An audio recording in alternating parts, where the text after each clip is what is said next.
Hi, I'm McCarthy, and I help people with their breakups. And today we're going to unpack a real breakup story. This guy had a lot of stuff go wrong really quick, and if you've been there before in your own life, it's not a good time to be in a relationship.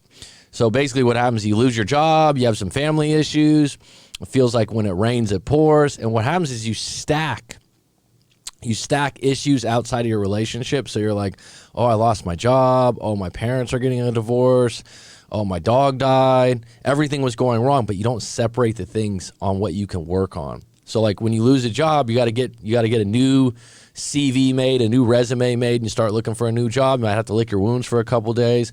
When stuff goes down with your parents, when stuff goes down with a family member, you got to deal with it. But it's not stacked together. Separate it. And that's why when you go to a coach like myself or a therapist, they can help you with that.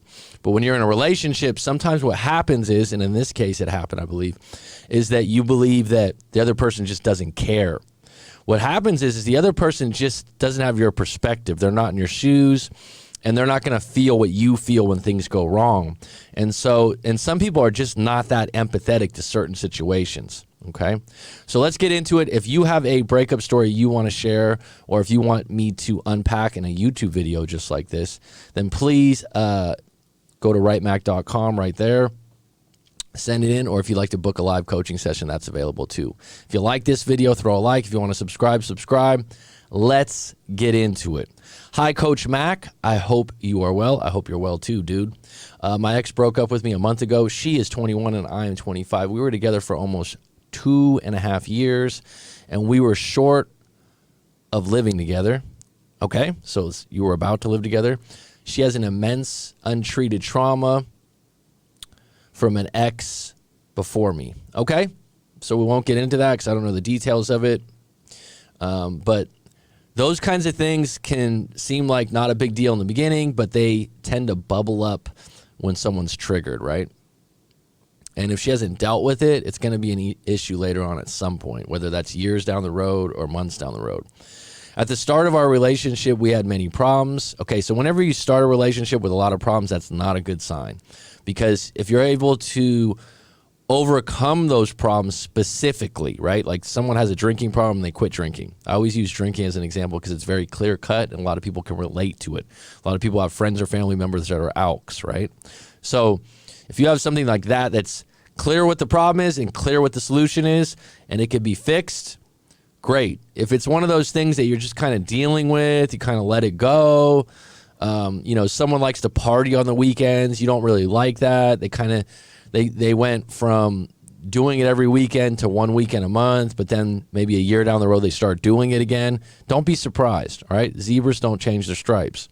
So at the start of our relationship, we had many problems. Her emotional walls were way up. She wanted the relationship, but she would act really weird, ghosting me, not answering my calls, and being really jealous.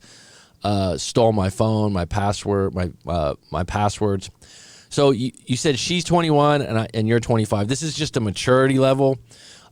Individuals that are 20, 21, 22, there's a big difference between 21 and 25 a lot of times in life experience, okay? And younger people tend to be more impulsive, more immature, and more selfish, okay?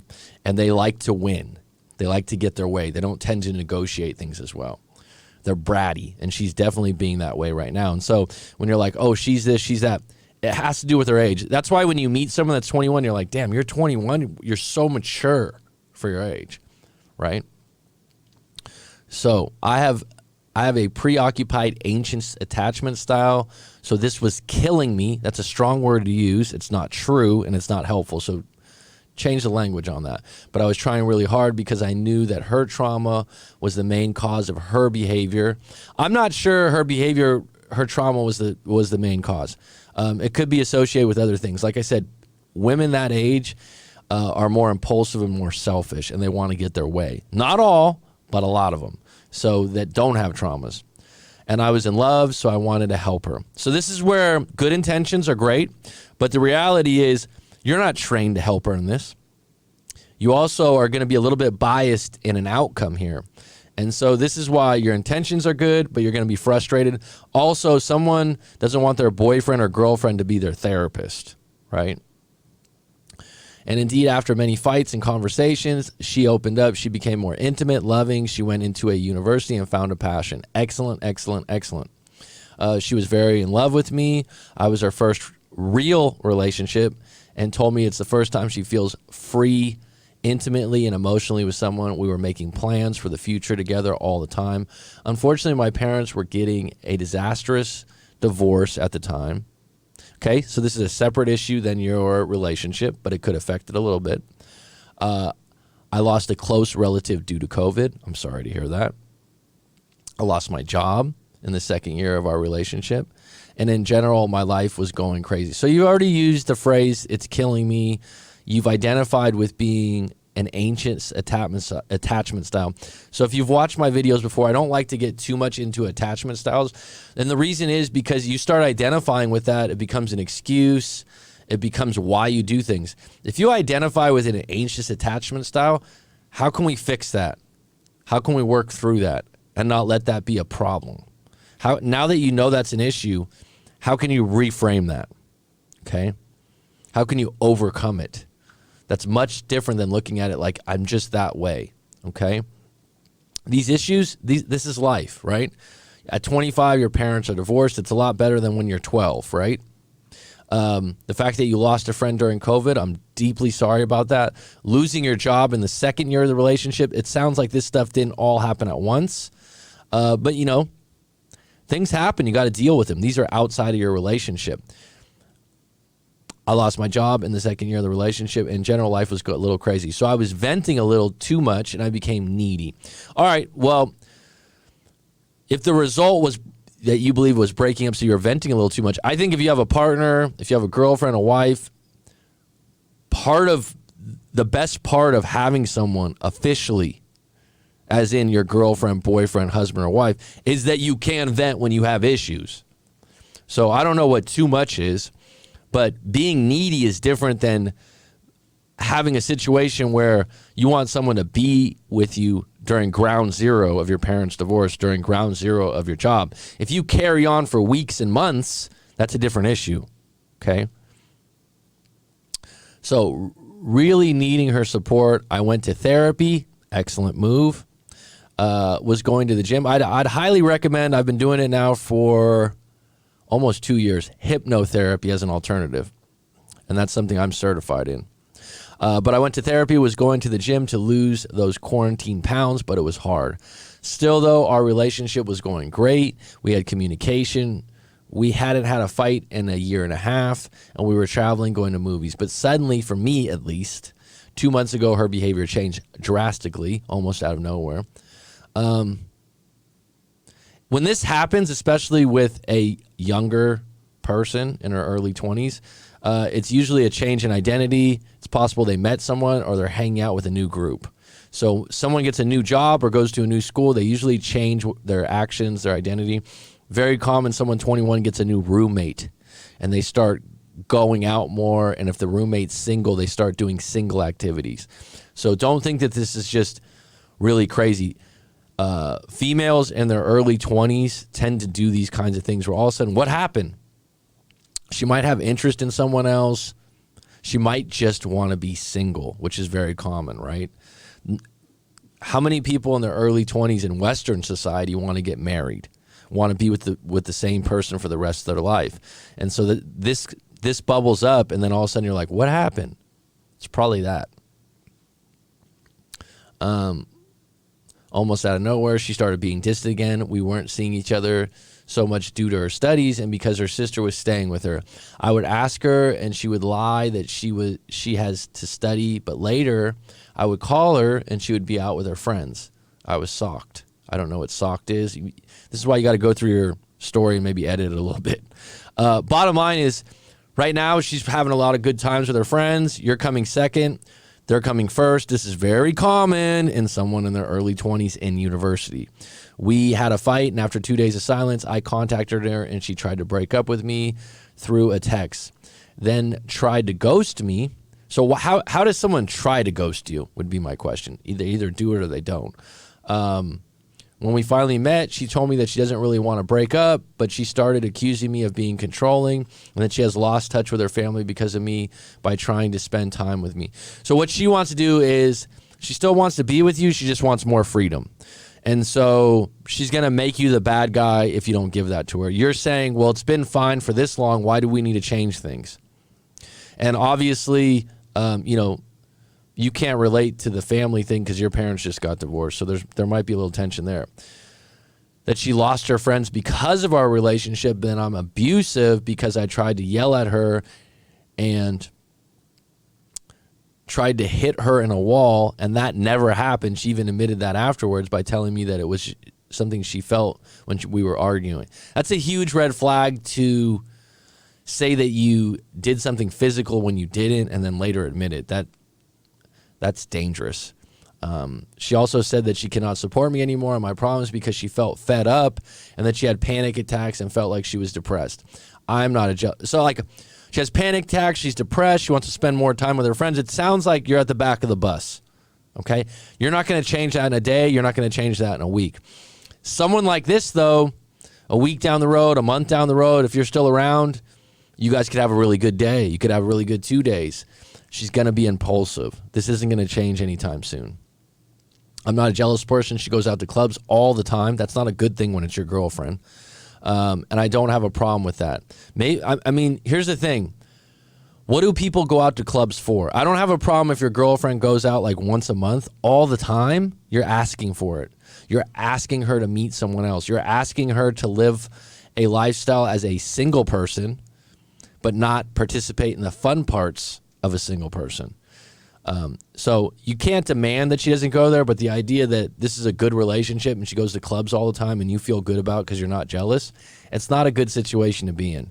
I don't call when she is out, and I don't care if she comes home late. Her friends love me. I consider them friends also. Well, that's a big plus. They were at my book presentation at my birthdays. I helped some of them move, and I have a good relationship with all of them. And her parents, even though they are kind of neglecting her, really like me, especially her father. We text all the time about movies. So I did not know where all these emotions were coming from. So just keep in mind, women are emotional. They change day to day, literally. If you overcompensate or panic in an emotional state that she's going through, it can blow up in your face. Now, there are certain things that are not okay, like going to the club all the time. But she could just be going through a phase where she wants to spend more time with her friends. So I did not know where all these emotions were coming from.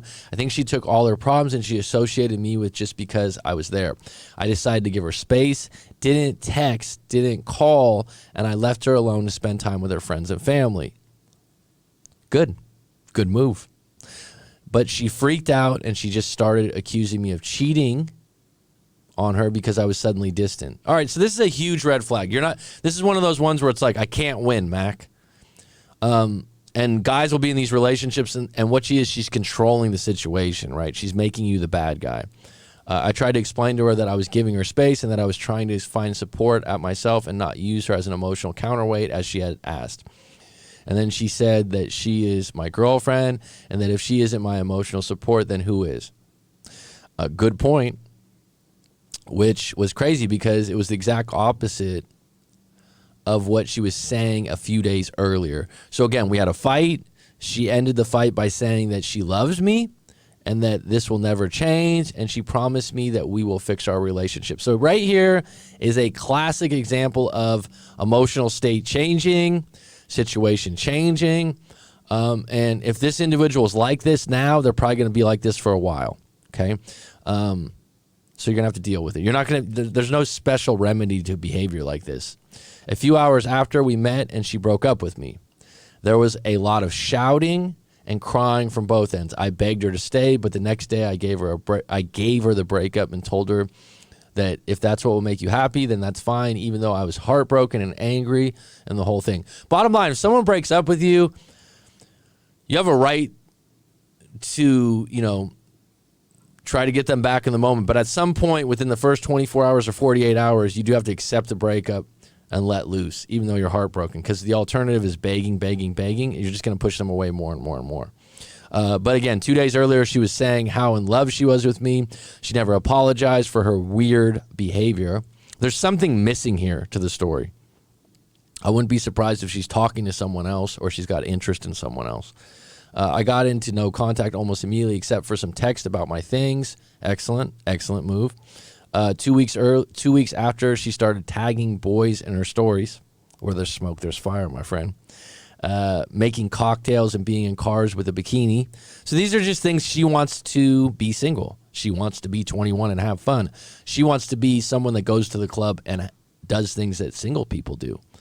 And, you know, going back to that thing, you can't force her not to go to clubs anymore, but the idea that you're just okay with it, no bueno. So, but I did not bite, didn't send a thing. So you think that she's putting these things up to get a reaction out of you, right? Okay. Didn't send a thing. It was weird, though. She broke up with me. Why is she trying to show how happy she is? Well, social media is competitive happiness, especially in your early 20s.